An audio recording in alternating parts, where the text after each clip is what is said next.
of the NAACP. Derrick Johnson here with us. Derrick, good morning, man. How are you? Good morning, Mark. How you doing? I'm good, my brother. Good, my brother. I was down in Selma, of course, over the weekend, and saw that in the National Voting Rights Museum and Institute is the original charter of the Selma branch of the NAACP. Oh, wow. So that was pretty special to see, and also as always to be to gather there with everyone, and had a chance at the rally on Saturday to introduce the Alabama State Conference president as well. Okay. Yeah. Good deal. What a rich history we have when we lean in and appreciate it.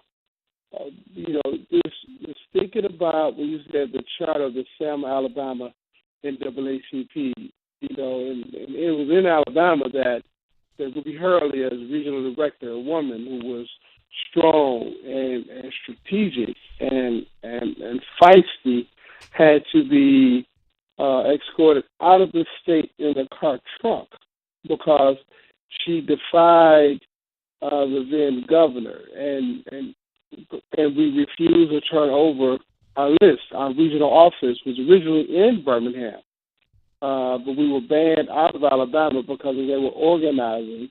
The state of Alabama tried to get the list, and if you had the list of the names of individuals who were involved, you could go after them. And so during this month of women history, we should celebrate those strong black women that led the movement. We oftentimes go to the voices of the movement and forget about the strategic genius of Ruby Hurley or Ella Baker or so many others who truly had the courage to lead the movement, and but so many men and others followed. Yeah, no, you're absolutely right. Derrick, what's on the agenda for the NAACP this week? It's been an interesting week as you look at the fallout from the gun violence in Florida. You look at what's taking place at the Capitol, around DACA, and the perpetual news that keep coming out from the Mueller investigation of 45. You look at individuals who are continuing to step down and deciding not to run again. Just yesterday, it was announced that the Cochran is not running again.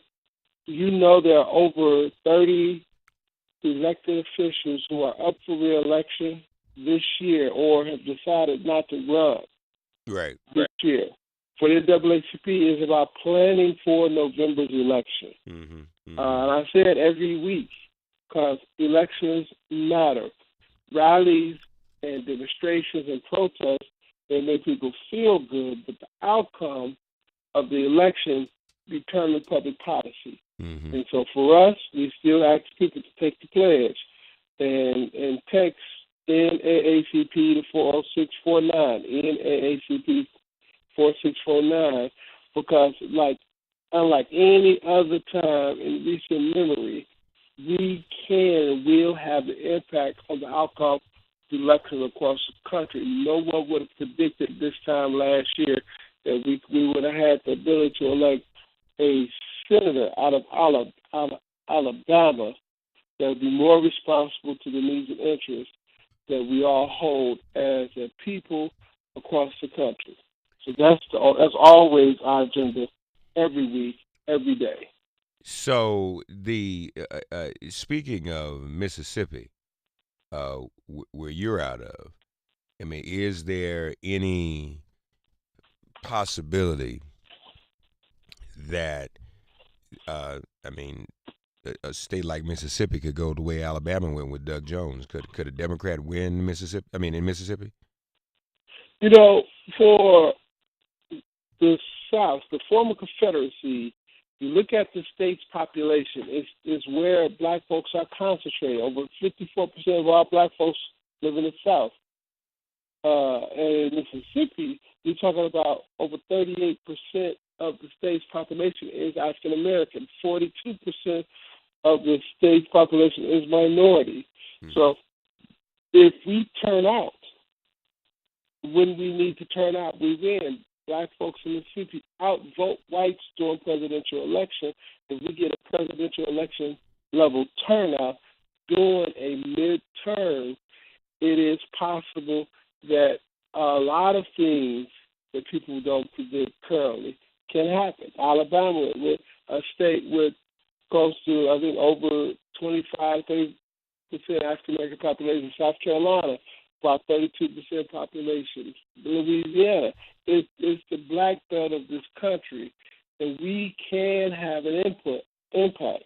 And we do vote. We just need to vote during the time outside of the presidential election where we can have a greater impact. I believe a lot can happen, Mark. A lot can happen. Georgia, what's taking place there this year, will have an impact. It is our time, and we must do it. Yeah. Folks, text NAACP to 40649 and make your pledge to vote. What's the latest on this this court nomination that Trump's made? You know, is with all of the federal positions us open, we were just happy to have Reverend Spearman and the North Carolina State Conference, NAACP, to travel to D.C.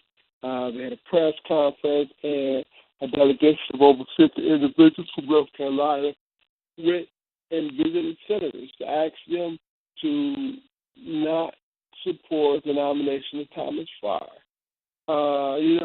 Oftentimes we use the word racist too lightly. Someone do an incident, we quickly feel they're a racist.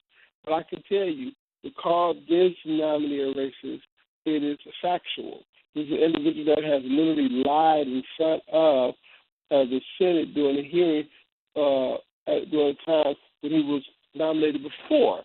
He has spent a career seeking to suppress African American votes. He was a part of the machine with Jesse Helms that did the racial appeal to prevent Harvey Gantt from winning. This is an individual that we must oppose. And so last week, that North Carolina State NAACP, they loaded up a bus and some cars, and they were in D.C. and present. We have another nominee coming up for the Fifth Circuit, and it's our role to continue to raise the voice around federal judicial appointments. Election matters. Judges have impact, and we got to continue to raise our voice. That's the role of the NAACP. What can people do to influence or oppose the nomination of Thomas Farr? Well, we would tell people, if you text NAACP to 40649 and take the pledge to vote, we'll be in contact with you about the federal judicial process. Because we need you to call your senator. And so you text us, that opens up our dialogue with you so we can get you involved in the election process. The election also is dealing with the federal judicial appointments. So text NAACP to 40649. We'll be in conversation with you, asking you to call your senator and get your senator to oppose the nomination of Thomas Farr. Also, and lastly, the NAACP, maybe it's the South Carolina State Conference, is suing Myrtle Beach, South Carolina, and its police department over the treatment of black attendees at an annual motorcycle festival. Every year, African American bikers, they convene during this time of year, and they go to Myrtle Beach. It's called Black Biker Weekend. The weekend before that is the biker weekend of white bikers. And the treatment that they receive compared to white bikers is outrageous. Everything from the closing of certain stores, preventing individuals who are patrioting businesses to go inside the business, limiting the number of people for acts, require people to pay before they eat, although their normal standard practice is to eat then pay. I mean, just several things the city of Myrtle Beach and the businesses have done repeatedly over time. And this is not our first lawsuit against Myrtle Beach. And so we have monitored the process. We recognize how the city changed the flow of traffic as opposed to having two-way traffic on some streets for Black Biker Weekend. They make it one-way traffic. So they make it more difficult for Black bikers to convene for their weekend than they do white bikers. And so we have, once again, had to file a lawsuit against the city of Myrtle Beach to address the desperate treatment of African-American bikers compared to white bikers. Yeah. Very important as well. All this, folks, is why we need the NAACP, because we know that much in the way of discrimination is ongoing. Derrick Johnson, president of the NAACP, text NAACP to 40649. Take the pledge to vote. Every vote matters. Black votes matter. Let's not be apathetic at all this year. We're doing well, in terms of winning some of these early races, flipping seats, and again, state legislative races this year, really every year, but especially this year, are as important as all the other races. So, I know you're about to let me go. Yeah, please. But, I was a cartoon fan, and I don't know if you ever watched Pinky and the Brain. And Pinky said, "Brain, what we going to do today?" He said, "We're going to do what we do every day. We're going to conquer the world." Well, Mark, when you ask me what we're going to do today, we're going to push voting, because voting, it matters. That in a democracy, our vote is our currency, and we must collectively leverage our currency so we can make a better future for our children. Thank you, Mark, for letting me do this every week. The president of the NAACP watches Pinky and the Brain. Yo, all right. I hear you, brother. That's okay. All right. Take care. All right, man. Take care. Derrick Johnson with us, folks. President of NAACP. 866-99-SIRIUS.